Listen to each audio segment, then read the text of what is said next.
What's going on, guys? Welcome back to this week's first exclusive segment from the greatest podcast on turf. I'm Ryan. I'm Anthony. And we got our weekly best bet series that we've been getting shit on for the past couple weeks. Well, we were 3-3 last week. Anthony carried. You're still 1. I was 1. We started out hot. We started out 1-0.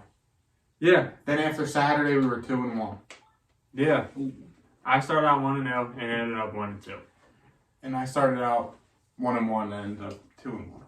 Part of the reason I lost, I'm not going to point actually Point both fingers. ways where I lost are our teams. I know. Dak Prescott threw a pick 6, and Jacoby Myers threw a pick 6. 15 yards downfield.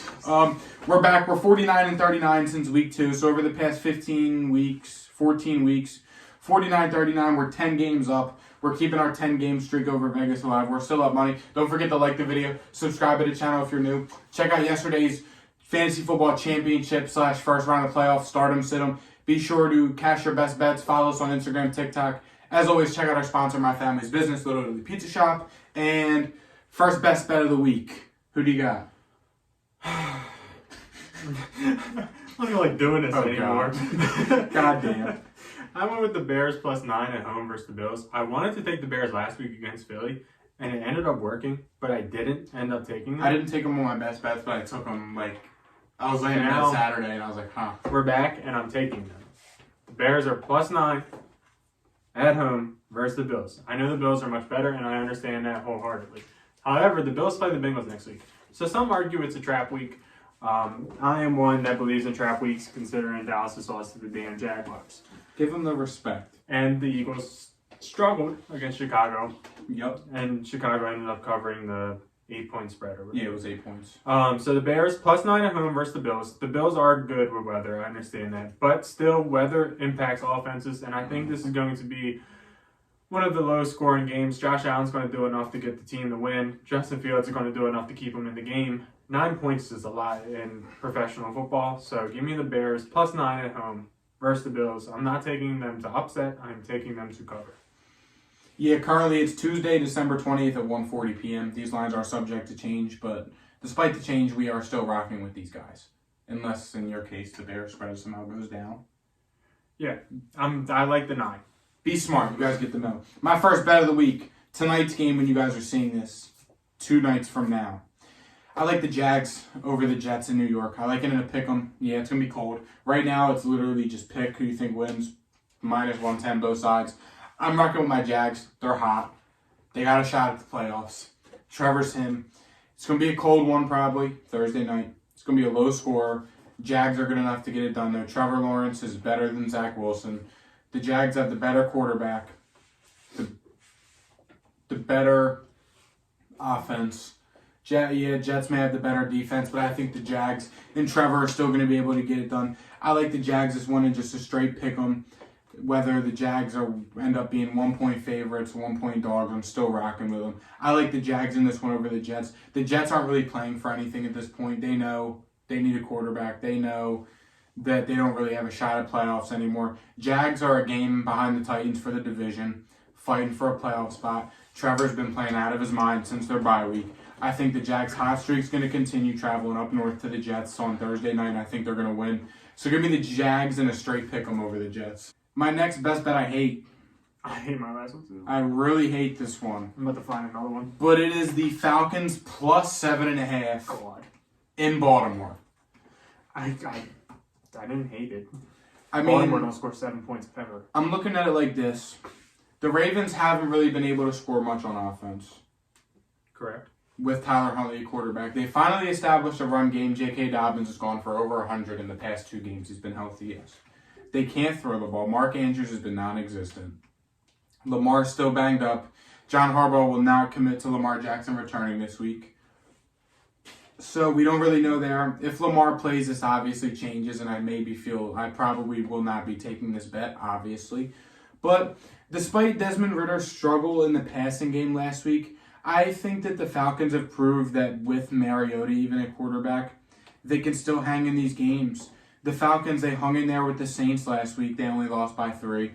I don't think that the Ravens, Tyler Huntley has not been proving that he is a quarterback with the Ravens that can score a lot of points for them. I really think the Falcons are going to be able to hang in there and keep this within the 7.5 points that the spread is currently at right now. I already cashed them on my bets on my phone at 7.5. I bought them at 7.5. So I think that the Ravens do win this game just because the Ravens are playing for more than the Falcons, although the Falcons are right there in the race for the division. But I think the Falcons can easily cover this 7.5 point spread. The Ravens have not looked good enough to the point where they should be 7.5 point favorites over anybody.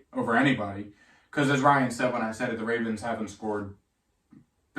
been scoring much lately. So it's really simple as that. I like the Falcons plus 7.5 this week. My last best bet, I'm not sure how I feel about it, honestly. There's really two ways that it can go. It's the Vikings -3 at home versus the Giants. On one hand, the Vikings just came back, best comeback of all time, regular season-wise. Yep. And they might be a little hungover. That's one argument, and I wouldn't blame you for making that argument. Nope. On the other hand, they're a team that's not that far out of the 1 seed, with the Eagles showing Jalen Hurts might be out, so there is hope that they lose to either way. If Jalen Hurts plays, there's hope that they lose to the Cowboys and the Vikings can possibly take over the 1 seed. And in my opinion, if you win this many football games, it's really hard to be fraudulent. Like, I know it happens sometimes, like Steelers did it and stuff, but like it's hard to be fraudulent. And the Vikings at home, they're better than the Giants. And 3-point home gives you 3 points. They're better than the Giants. And they're only 3-point favorites. It just seems like it's too small amount. The Giants have been on a downfall. I know they just beat Washington, but the weeks before that they've been struggling a lot, and they got bailed out pretty good against Washington. So yeah, they did. Give me the Vikings -3 at home against the Giants. Kirk Cousins should feel comfortable at home. Let me just look. Let me see what time this game is. It's at 1. It's at 1. Saturday at 1. It's 1 o'clock. Kirk Cousins at his house. There's a whole slate Saturday, then there's 4 games Sunday on Christmas. Yeah, it's everybody's playing. Yeah, so you should be fine. 1 o'clock. Kirk Cousins in the Dome. There's no way. There's probably a way, but there's no way. I see the vision. My final best bet. This is a bet that I have done a lot. And I have got gunned down every single time. I think my bet that I just made is one that I've done a lot and got gunned down. But with that being said, I think I'm 0-4, like 0 for whatever when I take this team against the spread. Bucks -6.5. Traveling cross country to Arizona on Christmas Day. I think that I've said this probably 4 times in the past 6 weeks. I think this is the game where the Bucks offense finally clicks. Cardinals are playing for nothing. They have a top 5 pick right now. Trace McSorley's probably going to be the starting quarterback. Colt McCoy has a concussion. We don't know his status. It's to be determined. But as of right now, the starting quarterback is Trace McSorley. Tom Brady doesn't lose to backup quarterbacks. He lost to Brock Purdy. I know. I was lobbing it up. But I just think the Bucks are... They are horrible against the spread. 3-10-1. And I'm probably 0-5 when I take them. But listen, Bucks -6.5. It's my lock of the week. If you trust me, I went 2-1 last week.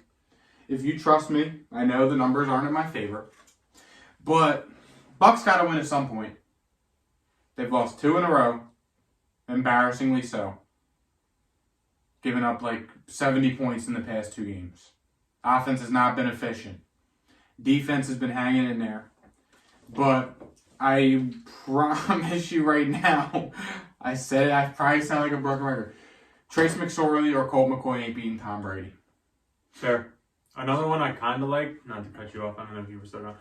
San Fran -7 versus Washington. I did like that one. Just throwing it out there to the people, if you wanted to do it. Let's hear your final bet. I already did. Which one? I already did Bears, Titans, Vikings. Oh, did you? I thought you said that. Oh, the Vikings. Yeah, I guess you really didn't like the Vikings. Yeah. Understandably so. Another one that I didn't hate, Dolphins -4.5 It is in I Mi- know. No, It is in I hate that Miami. one. I hate that one. Why? Because the Packers could win that shit. No way. It's Packers in could win the Miami. game outright. Aaron Rodgers sucks. That's just another one. But my lock of the week, Bucks minus 6.5. I also had the Falcons plus 7.5, and I had the Jags Thursday night pick 'em. And to wrap it up, Ryan had Bears plus 9 home versus the Bills. Titans minus 5.5 home versus the Texans. And Vikings minus 3 home versus the Giants. lock it in. Check out our YouTube shorts for the rest of the week. Go set your fantasy lineups. Win yourself a championship courtesy of the greatest podcast on turf. And we'll see you guys next week. See you. Peace.